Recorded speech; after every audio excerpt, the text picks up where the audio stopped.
எல்லாருக்கும் வணக்கம். நாளைக்கு வந்து பார்த்திங்கன்னா தமிழ்நாட்டில் very important day, election day, voting day. இந்த மாதிரி நிறைய கட்சிகள் நிறைய லீடர்ஸ்லாம் நிற்பாங்க. அதில் யார் வந்து சூஸ் ஆகுறாங்க, செலக்ட் ஆகுறாங்க, அவங்க ஒருத்தவங்க தான் அடுத்த 5 years வரைக்குமே தமிழ்நாட்டை வந்து ரூல் பண்ண போகிறாங்க.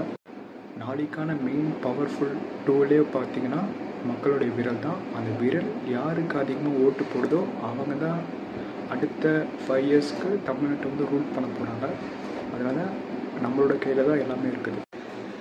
போதுங்க, இதுக்கு மேலே இந்த திமுக பண்ண திருட்டுத்தனம், கேவலமான அரசியல், பாலியல் வன்கொடுமை, ஒரு பெண்களுக்கு பாதுகாப்பு இல்லாமல் இருக்கிறது, படிக்கிற பசங்களை வந்து இந்த மாதிரி போதை கலாச்சாரத்தை உருவாக்கி அவங்கள வந்து படிக்க விடாமல் போதையிலே வச்சு இந்த மாதிரி கெடுக்கிறது, டாஸ்மாக் நிறைய விடுறது, அவங்க நிறைய கொள்ளை அடிச்சுது, மணல் கொள்ளை.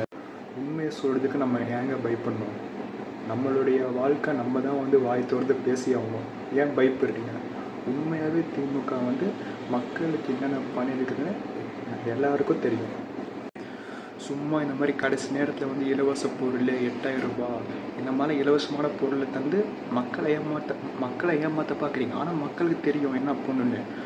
மக்கள்கிட்ட இருந்தே கொள்ளை அடிக்கிற பணத்தை வந்து நீங்கள் திருப்பியும் எலெக்ஷனுக்காக நீங்கள் தரீங்க.